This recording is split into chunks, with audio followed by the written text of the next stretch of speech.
اذان شروع ہو گئی ہے نا، اذان تو بعد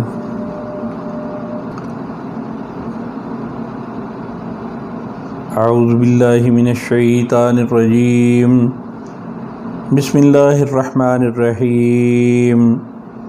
شہر رمضان الذی انزل فیہ القرآن۔ رمضان کا مہینہ وہ مہینہ ہے کہ اس میں اللہ رب العزت نے قرآن کو نازل کیا۔ اس مہینے کو جو فضیلت ملی ہے وہ قرآن حکیم کی وجہ سے ملی ہے۔ یہ مہینہ جو خیر الشہور ہوا ہے کہ دوسرے شہر جتنے ہیں، دوسرے مہینے جتنے ہیں، ان سے اسے افضل قرار دیا گیا ہے، تو یہ رمضان المبارک کی وجہ سے احادیث مبارکہ میں آتا ہے کہ زمین پہ بسنے والے جن اور شیاطین یہ آسمان کی طرف گن سن لینے کے لیے جایا کرتے تھے۔ جس دن اللہ رب العزت نے لوح محفوظ سے قرآن نازل فرما کے آسمان دنیا پہ بھیجا، اس دن سے آسمانوں پہ جانا ان کا بند کر دیا گیا۔ اب جب یہ آسمان کی طرف خبریں لینے کے لیے اور گن سن لینے کے لیے جاتے ہیں تو فرشتے آگے سے آگ کے انگارے انہیں مارتے ہیں، جنہیں ہم سائنس کی زبان میں شہاب ثاقب کہہ رہے ہوتے ہیں کہ یہ ستارہ ٹوٹا ہے۔ احادیث میں آتا ہے کہ دراصل فرشتے آگ کے انگارے لے کے ان کے پیچھے دوڑتے اور ان پہ مارتے ہیں اور انہیں وہاں سے بھگا دیتے ہیں۔ اس دن سے آسمانوں پہ ان کا داخلہ بند ہو گیا۔ اور جس مہینے کے اندر یہ قرآن حکیم نازل ہوا ہے، اس مہینے میں رب العالمین ان شیاطین کو طوق پہنا دیتے ہیں، انہیں قید کر دیا جاتا ہے۔ یہ انسان پہ جس طرح پہلے اثر انداز ہوتے تھے، ایسے اثر انداز نہیں ہوا کرتے۔ یہ اللہ رب العالمین کا خاص فضل اور احسان ہے کہ رمضان المبارک میں شیاطین کو قید کر دیا جاتا ہے۔ یہ رمضان نیکیوں کا موسم بہار ہے۔ یہ مسلمانوں کا تربیتی کورس ہے جو 30 دن کے اندر مقرر کیا، اور اس میں انسان پہ روحانی اثرات اس انداز سے اثر انداز ہو رہے ہوتے ہیں کہ اس کی قلب اور اس کے روح میں سرایت کر جاتے ہیں، بشرطے کہ وہ رمضان المبارک میں نازل ہونے والے اس کلام کی قدر کرے۔ یہ کلام تو وہ کلام ہے جس نے مردہ رگوں کے اندر زندگی پھونک دی تھی، جس نبی پہ نازل ہوا تھا، وہ نبی جو خاموش رہا کرتے تھے، وہ نبی جنہوں نے اس کے نازل ہونے سے پہلے کبھی کسی سے کلام اور واعظ و نصیحت اس انداز سے نہیں کی تھی، وہی اس کے خطیب بن جاتے ہیں اور ہر جگہ پہ اس کی دعوت کو پھیلاتے ہیں۔ یہ دعوت انہیں چین سے نہیں بیٹھنے دیتی، اور آپ کو کہا جاتا ہے کہ قم فانذر وربک فکبر۔ اب آرام کرنے کے وقت گئے، اٹھیے اور اس دعوت کو پھیلائیے، لوگوں کو ان کے انجام سے ڈرائیے، اپنے رب کی کبریائی بیان کیجیے۔ نبی کریم صلی اللہ علیہ وسلم اس کی دعوت کو لے کے اٹھتے ہیں اور اس کی دعوت پورے عرب کے اندر پھیلا دیتے ہیں۔ اس کی دعوت بڑے بڑے ایوانوں کے اندر زلزلے برپا کر دیتی ہے۔ یہ قرآن کی وہ فضیلت ہے کہ قرآن کو جس نے سنا، قرآن کی آواز اس کے کانوں کے اندر رس گھولتی گئی۔ جو بھی اس قرآن کو سنتا اپنا دامن اس کے آگے ہار بیٹھتا۔ طفیل دوسی جو مکہ میں حج کے لیے آیا ہوا تھا، طفیل دوسی کو کہا گیا بہت بڑا شاعر ہے اور شاعری میں بڑا ملکہ رکھتا ہے، زبان دانی پہ اسے بہت ناز ہے۔ طفیل دوسی کو کہا کہ کانوں کے اندر یہ روئی ٹھونس لے، مکہ کے اندر ایک جادوگر محمد نعوذ باللہ آیا ہوا ہے وہ ایک ایسا کلام پڑھتا ہے کہ اس کا کلام کانوں میں اثر گھولتا ہے، اور جو بھی اس کلام کو سنتا ہے اس پہ ایمان لاتا ہے۔ اس نے تو بھائیوں کو بھائیوں سے، بہنوں کو بہنوں سے، بہنوں کو بھائیوں سے، ماں کو باپ سے، اور اولاد کو والدین سے جدا کر دیا ہے۔ طفیل دوسی کہتا ہے میں نے اپنے کانوں کے اندر روئی کے ڈاٹ ٹھونس لیے، میں حرم کے اندر گیا کہ حج کی ادائیگی کروں۔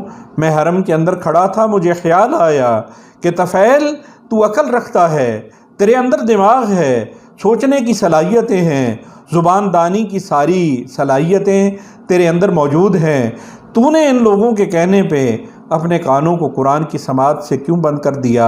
اس نے اپنے کانوں سے وہ ڈاٹ نکالے اور نکال کے پھینک دیے۔ آقا انعامدار صلی اللہ علیہ وسلم کھڑے قرآن حکیم کی تلاوت کر رہے تھے۔ جب اس آواز کو سنا تو طفیل اپنے دل کی دنیا ہار بیٹھا اور آقا انعامدار صلی اللہ علیہ وسلم کے سامنے حاضری دے کے کہتا ہے آقا انعامدار اگر محمد آپ ہیں تو مجھے اس دین میں داخل کیجئے جو کلام آپ پڑھ رہے ہیں۔ کیا یہ وہی کلام ہے جس نے لوگوں کو ایک دوسرے سے دور کر دیا ہے؟ نبی کریم صلی اللہ علیہ وسلم نے طفیل دوسی کو قرآن سنایا اور طفیل دوسی ایمان کے نور سے منور ہو گیا۔ اسی طرح لبید شاعر جسے مسجود الشعراء کہتے ہیں، یہ وہ شاعر ہے کہ اس نے ایک میلے کے اندر اپنا کلام پڑھا تھا اور عکاظ کے اس میلے میں سارے شاعروں نے اسے سجدہ کیا تھا، اس کے لیے الگ سے خیمہ لگایا گیا تھا۔ لبید جب بھی اس میلے کے اندر آتا اس میلے میں اس کے لیے یہ الگ سے خیمہ لگایا جاتا، شاعر اسے سجدہ کیا کرتے اور اسے مسجود الشعراء کے لقب سے نوازا گیا۔ جب قرآن حکیم اتر رہا تھا اور قرآن حکیم چیلنج کر رہا تھا کہ اگر تم اس قرآن کے مقابلے میں فَإِن كُنتُمْ فِي رَيْبٍ مِّمَّا نَزَّلْنَا عَلَىٰ عَبْدِنَا فَأْتُوا بِسُورَةٍ مِّن مِّثْلِهِ وَادْعُوا شُهَدَاءَكُم مِّن دُونِ اللَّهِ إِن كُنتُمْ صَادِقِينَ۔ قرآن نے چیلنج دے دیا کہ اگر تمہیں اس قرآن کے اندر شک ہے تو اس کے مقابلے میں ایک صورت ہی بنا کے لے آؤ۔ اگر تم اپنے دعوے میں سچے ہو تو عرب اس دعوے کو قبول کرتے ہیں، اس چیلنج کو قبول کرتے ہیں اور لبید کو جا کے کہتے ہیں کہ تو بہت بڑا شاعر ہے، مسجود الشعراء ہے، زبان دانی کا ماہر ہے، تو زبان کی اونچ نیچ جانتا ہے، کلام قرآن ہے جو محمد سناتا ہے، کہتا ہے مجھ پہ وحی آتی ہے، اس کے مقابلے میں تو نے چند فکرے گھڑنے ہیں اور چند شعر سنانے ہیں۔ لبید نے اس چیلنج کو قبول کر لیا۔ مقابلے کا دن مقرر ہو گیا، بیت اللہ کے اندر یہ مقابلہ ہونا تھا۔ جناب علی کرم اللہ وجہہ نے نبی کریم صلی اللہ علیہ وسلم کو اس مقابلے کی اطلاع دی۔ آپ صلی اللہ علیہ وسلم نے فرمایا کہ پریشان ہونے کی ضرورت نہیں، سورہ کوثر لکھوائی اور خانہ کعبہ کے دروازے پہ لٹکا دی۔ کہا ہماری طرف سے یہ کلام ہے، اس کلام کے مقابلے میں لے آؤ لبید کو، وہ کلام پیش کرے۔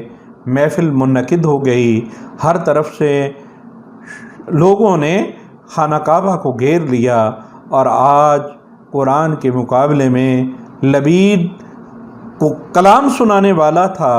لبید بڑے فخر سے چلتا ہوا آیا، اس نے کہا کون سا کلام ہے جس کے مقابلے میں نے کلام پیش کرنا ہے؟ تو اسے بتا دیا گیا کہ بیت اللہ کے دروازے کے اوپر ایک تختی پہ کلام لکھا ہوا ہے۔ لبید آیا، اس نے اپنی نگاہیں اٹھائیں، کلام کو پڑھا، سوچنے لگ گیا، پھر کلام کو پڑھا، سوچنے لگ گیا۔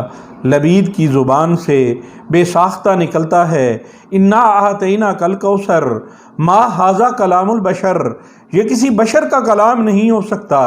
اور لبید بھی اپنے دل کی دنیا ہار بیٹھا اور نبی کریم صلی اللہ علیہ وسلم پہ ایمان لایا۔ وہ لبید جو قرآن کا مقابلہ کرنے کے لیے آیا تھا، قرآن کی عظمت کے سامنے اپنے دل کی دنیا ہار بیٹھا۔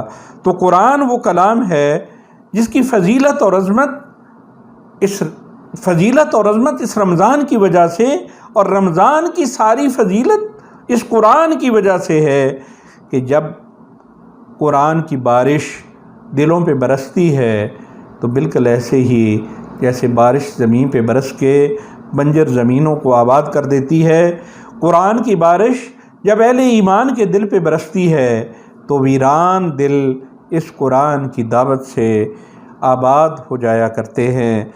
اور نبی کریم صلی اللہ علیہ وسلم نے اسی قرآن کی دعوت کی وجہ سے وہ انقلاب برپا کیا تھا کہ آپ نے ساری دنیا کے اندر ساری یہ دعوت پھیلا دی، اور حالی نے اسی کے بارے میں کہا کہ رہا ڈر نہ بیڑے کو موجے بلا کا، ادھر سے ادھر پھر گیا رخ ہوا کا۔ یہ قرآن کی دعوت تھی کہ جس نے مس خام کو کندن بنا دیا، اور ان عربوں کو جنہیں اونٹ چرانا بھی نہیں آتے تھے، جو کوئی ڈھنگ کا لباس بھی نہیں پہن سکتے تھے، انہیں دنیا کا امام بنا دیا۔ یہ قرآن کی عظمت تھی۔ انشاءاللہ اپنی اگلی ویڈیو کے اندر ہم قرآن حکیم کی وہ خصوصیات بیان کریں گے جو اسی آیت مبارکہ کے اندر بیان کی گئی ہیں۔ اللہ سے دعا ہے کہ وہ ہمیں قرآن کی تعلیمات کی عظمت کو سمجھنے کی اور ان پہ عمل کرنے کی توفیق عطا فرمائے۔ وآخر دعوانا ان الحمد للہ رب العالمین۔ محترم سامعین، اگر آپ کا کوئی سوال ہو تو آپ کمنٹس کر کے پوچھ سکتے ہیں۔ اس چینل کو سبسکرائب کر دیں اور بیل آئیکن کو کلک کریں تاکہ ہماری اپڈیٹس کا نوٹیفیکیشن آپ تک پہنچتا رہے۔ اس ویڈیو کو لائک شیئر ضرور کریں تاکہ اس سے زیادہ اہل اسلام فائدہ اٹھا سکیں۔ بہت شکریہ۔